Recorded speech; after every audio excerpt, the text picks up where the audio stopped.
Ce soir, le comédien, auteur, réalisateur, écrivain, entre autres casquettes, Bruno Solo. Morceau de choix concocté par Isabelle Leyer, des métaphores un brin gros sabot parce que Bruno Solo convoque des personnages historiques à dîner.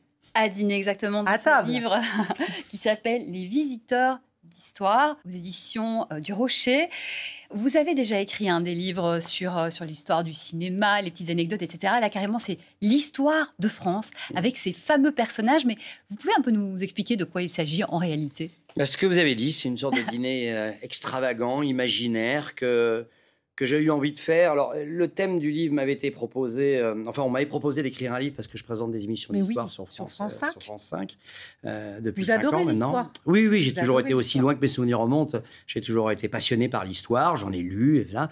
Alors, je suis juste un passeur, un narrateur, un conteur. Je n'ai absolument pas les capacités d'être ni un chercheur ni un historien, mais en revanche, je me sers du travail des historiens et des chercheurs qui m'ont aidé à trouver les éléments, le matériau brut pour faire de ce livre une rencontre un peu improbable qui va de Clovis jusqu'à Georges Mandel, en passant par le Chevalier d'Éon, Christine de Pisan, Aliénor d'Aquitaine, Théophraste Renaudot. Et j'ai voulu qu'ils se rencontrent à l'aune de l'homme que je suis, que j'ai été, en devenir et qui va partir.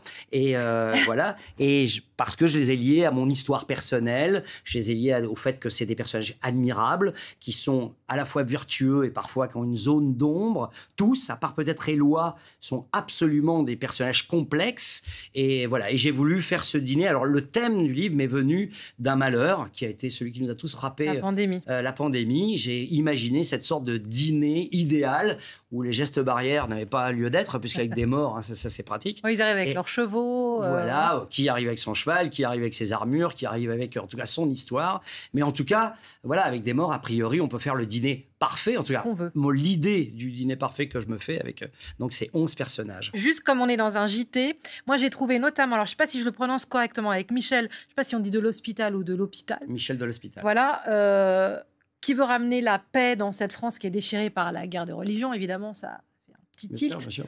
Est-ce qu'il y a aussi l'envie d'éclairer l'actualité par des choses et de nous rappeler que tous les débats qu'on vit aujourd'hui, que ce soit Christine de Pisan avec les femmes et peut-être MeToo avant l'heure, et les religions... que 1380. Oui, il n'y a pas qu'aujourd'hui, quoi. Il y a déjà eu des débats, on s'est déjà battu, et il y a aussi des hommes qui ont voulu, comme Michel de l'Hospital, gérer par la douceur et non pas par le glaive ces conflits-là. Vous avez raison. De toute façon, l'histoire, c'est ça. Hein. L'histoire, c'est juste un éclairage. Je veux dire, c'est bien de le rappeler. Ouais, ça nous permet d'éclairer notre présent, par définition. Donc, oui, j'ai voulu aussi ramener certains personnages par rapport aux turpitudes d'aujourd'hui et aussi au moment un peu plus joyeux, parce que évidemment cet échange est un peu déluré, hein, truculent. Un peu truculent, c'est-à-dire que je les harcèle un peu, je leur dis vous avez dit des conneries, vous n'avez jamais vécu ça. De temps en temps ils me menacent, et de temps en temps c'est moi qui suis extrêmement candide, croyant leur légende, et puis ils me rectifient. Voilà, c'est un échange. Alors c'est écrit avec beaucoup de sérieux, mais aussi avec beaucoup d'humour. On sent que c'est très documenté. Vous avez travaillé avec un historien.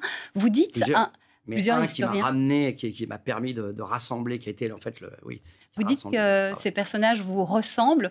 Moi, je me demandais quelle est votre ressemblance avec le chevalier d'Éon, qui est un agent secret à l'identité sexuelle un peu floue. Je n'ai pas de ressemblance particulière, mais en tout cas, il me fascine. Le point commun. Le point commun, c'est que c'est un homme curieux. C'est un homme curieux du monde, curieux de son époque, qui a été un redoutable bretteur, un redoutable escrimeur, donc, et aussi un homme de lettres extrêmement délicat, très raffiné, et qui, parfois, pour vivre dans son époque et être espion du roi, il était l'espion quand même de Louis XV, l'espion officiel de Louis XV, dans ce fameux cabinet du secret du roi, en fonction des missions qu'il avait, il s'est déguisé en homme ou en femme. Il a vécu quasiment autant dans la peau d'un homme que d'une femme, et il est mort en femme, et sa logeuse anglaise, parce qu'il a terminé sa vie à Londres en 1810, sa logeuse anglaise, voulant lui faire sa toilette mortuaire, a découvert que pendant 15 ans elle avait vécu,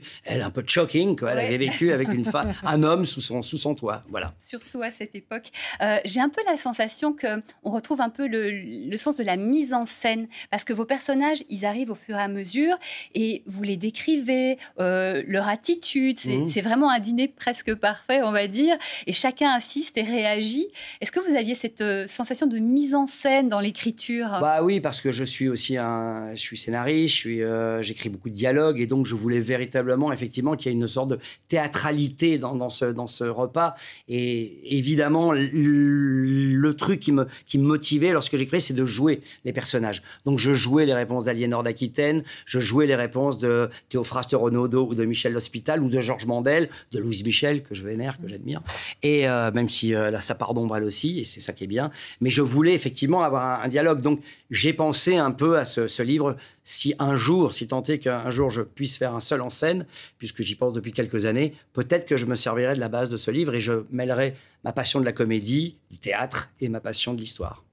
Merci beaucoup Isabelle. Les visiteurs de l'histoire. Les visiteurs d'histoire. C'est voilà. inspiré du film de Marcel Carné, Les visiteurs du soir. Voilà, exactement, on a fait le rapprochement tout à l'heure aux éditions du Rocher. Et voilà, vous pouvez passer une soirée avec picorer les chapitres de Christine de Pisan à Aliénor d'Aquitaine en passant par le Chevalier d'Éon. Merci Bruno Solo. Et Isabelle, une info vite pour oui, on va retrouver Bruno Solo à la fin de l'année sur France 5 dans la série docu-fiction La guerre des trônes, une véritable histoire d'Europe. Et puis donc ce livre, Bruno Solo, Les visiteurs d'histoire. Merci Isabelle, ça va couper. Merci Bruno Solo.